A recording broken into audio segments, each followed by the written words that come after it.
Bien, vamos a meternos en uno de los desarrollos periodísticos que fueron portada en el inicio de Telediario Federal y que tienen que ver con el Brexit que comenzó a regir a partir del 1 de enero, porque finalmente se formalizó la salida del Reino Unido de la Unión Europea y esto parece generar una luz de esperanza en la Argentina debido a que la comunidad política dejó fuera del tratado las Islas Malvinas, dando nuevos elementos para poder encauzar un diálogo. La clave es que Europa dejó de reconocer a las Islas Malvinas como territorio inglés y este será uno de los elementos que comienza a aparecer aquí en el debate sobre el impacto del Brexit y las negociaciones de la Argentina para recuperar nuestras Islas Malvinas. Pero para conocer más detalles al respecto vamos a tomar contacto con el analista internacional Mariano Sarabria. Hola Mariano, ¿cómo estás? Muy buenos días. Hola Pablo, ¿cómo estás vos? ¿Me escuchás bien? Perfecto, Mariano, muchísimas gracias por ayudarnos a analizar esto que aparece en principio, desde la perspectiva al menos de funcionarios argentinos y de algunos analistas, como una oportunidad ya sin el Reino Unido dentro de la Comunidad Económica Europea de poder negociar en otro contexto, ¿no? La posibilidad de recuperar nuestras Islas Malvinas. Sí, Pablo, es verdad. En realidad se abren dos posibilidades o dos grandes vías posibles a futuro, ¿no? Por un lado, lo inmediato es esto que decías vos, en los acuerdos comerciales que duraron muchísimo, las tratativas, y costó muchísimo, más de un año, entre el Reino Unido y la Unión Europea, y que apuraron en Navidad para que pudieran llegar al 31 de diciembre sin un Brexit duro. En esos acuerdos quedaron excluidas no solo las Islas Malvinas, sino las distintas posesiones del Imperio Británico, digamos, ultramarinas, ¿no? Las colonias ultramarinas. De hecho, hay que recordar siempre, Pablo, que la ONU, el Comité de Descolonización de la ONU, mantiene 17 territorios a descolonizar y uno de ellos es las Islas Malvinas, ¿no es cierto? Y las otras islas del Atlántico Sur. Entonces eso, por empezar, es importante, es interesante porque en estos acuerdos comerciales quedan excluidas las Islas Malvinas y otros territorios, y ahí hay que recordar que hay mucha pesca, hay mucha exploración y explotación petrolera, y se abren otras cuestiones como el gas a futuro. Sí, me ibas a preguntar algo. No, Mariano, te estábamos escuchando particularmente, pero quería hacer una referencia en relación a esto, ¿no? Nada va a ser inmediato, ¿no? Aquí lo que se comienzan es a abrir opciones que aparecían cerradas en el medio de lo que implicaba el Reino Unido para la Comunidad Económica Europea. Claro, exactamente, porque hasta ahora, digamos, sumado a una actitud de los últimos años bastante laxa o débil, yo diría, de la diplomacia argentina, se había fortalecido la posición inglesa, la posición británica, porque acá, por ejemplo, venían barcos pesqueros españoles o de otros países de la Unión Europea dentro de los acuerdos comerciales, ¿no es cierto? Ahora eso ya no va a ser posible. Ahora, digamos, lo que el Reino Unido pesque o extraiga de petróleo o de cualquier otra riqueza natural de nuestras Islas Malvinas, no va a poder venderlo tan fácilmente a la Unión Europea, ¿no es cierto? Entonces eso es una traba importante. Se encarece mucho el traslado, va a haber barreras arancelarias y pararancelarias.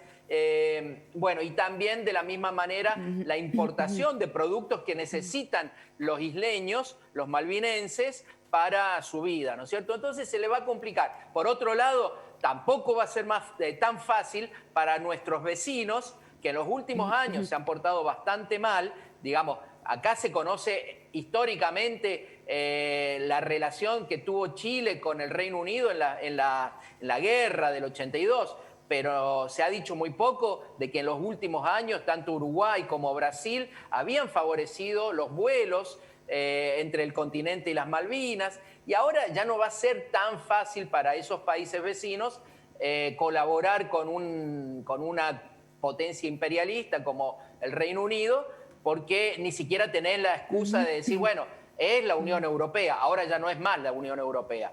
Y por último, a futuro, pero un futuro mucho más lejano, Pablo, ojo con lo que pueda pasar con ese entramado político que llamamos Reino Unido, ¿no?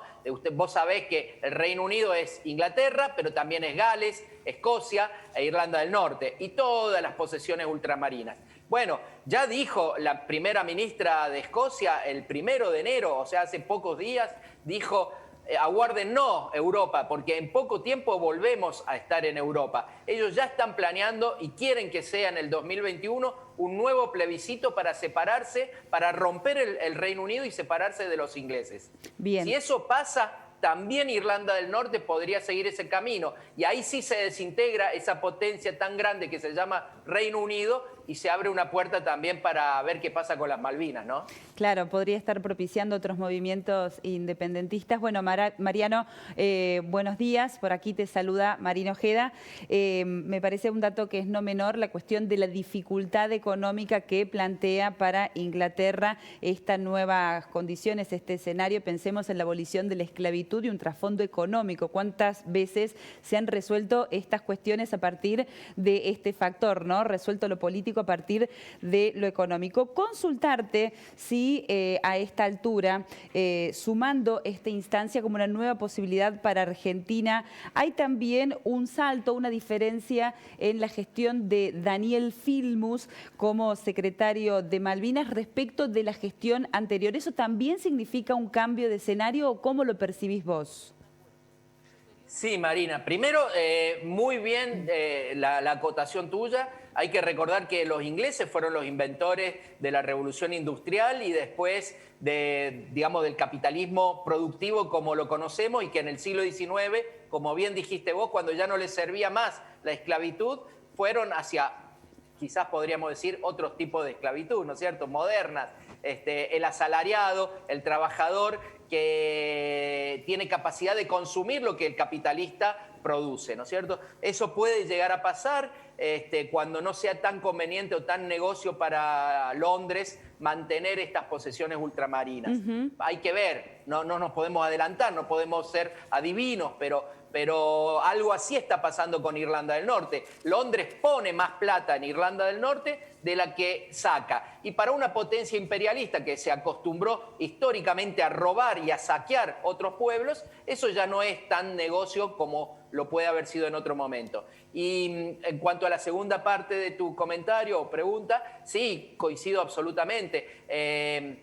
Digamos, me parece que no hemos vuelto en política exterior a la firmeza que tuvieron los gobiernos kirchneristas, sobre todo en el tema de Malvinas.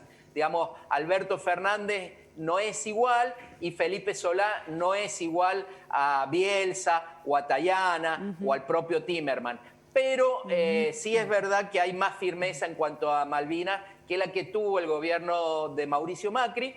Daniel Filmus es un entendido, se ha convertido en un experto en este tema, ya ocupó el lugar que tiene ahora la Secretaría de Malvinas en el último gobierno de Cristina, y me parece que sí, hay otra actitud. Recordemos que Mauricio Macri, no cuando fue presidente, antes, mucho antes, pero en algún momento de su vida llegó a decir que las Malvinas no nos convenían porque desde un punto de vista empresarial iban a representar más gasto que beneficio. Un poquito lo mismo que estábamos diciendo recién, que puede llegar a pensar Londres en algún momento, ¿no?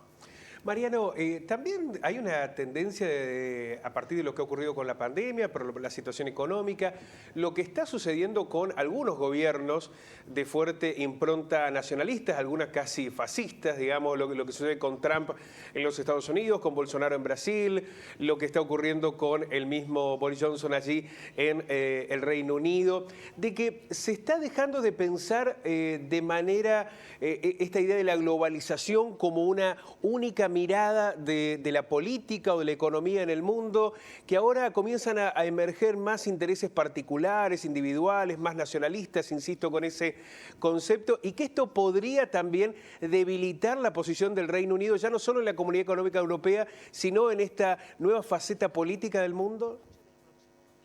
Sí, es relativo, Pablo, me parece. Ese neofascismo, claramente se le podría llamar, cargado de xenofobia, de racismo, que bien decís vos, de Trump, de Víctor Orbán en Hungría, del gobierno de Polonia, de Matteo Salvini en Italia, de Marine Le Pen en Francia, de Vox en España. Es mucho más político, me parece, y menos económico. En lo económico hay muchas diferencias. Donald Trump, por ejemplo, fue un proteccionista, es verdad. Se salió de esa globalización, de ese libre mercado ultranza que siempre embanderó Estados Unidos. Digamos, en los últimos años hemos visto la paradoja de que China es el que aboga por un gobierno comunista, aboga por el libre comercio, y Estados Unidos, la cuna del capitalismo, lleva políticas proteccionistas. De todas maneras, en el caso de Inglaterra o del Reino Unido, me parece que es distinto. Ellos, uno de los motivos, Pablo, de salirse de la Unión Europea, además de motivos históricos y culturales, ellos siempre se consideraron otra cosa, distinto, no se consideraron nunca europeos culturalmente, pero también está la cuestión financiera. Me parece que el capitalismo actual ha ido girando hacia un capitalismo financiero cada vez menos productivo y cada vez más financiero. La timba financiera, las bolsas, hoy vemos que hasta el agua cotiza en Wall Street. No hay límites en esta avaricia y en esta timba financiera que juega con la vida de miles y miles de personas y con el futuro de la humanidad. Y me parece que el objetivo de Boris Johnson y de la clase dirigente inglesa es transformar a Londres en la capital financiera del mundo, que ya lo es en cierta forma, y eso, para lograr eso, les sirve estar separado de la Unión Europea, no tener ningún corset, no tener restricciones. Entonces, en ese sentido, me parece que el Reino Unido sigue abogando por el libre comercio, ¿no es cierto?, a diferencia de otros fascismos como el de Trump, que son más proteccionistas, como decías vos. Mariano, queremos agradecerte muchísimo este análisis. Seguramente te vamos a volver a convocar para seguir conociendo un poco más de la realidad del mundo y su impacto en la Argentina. Te mandamos un abrazo inmenso. Gracias, Pablo, Marina, un abrazo y excelente año.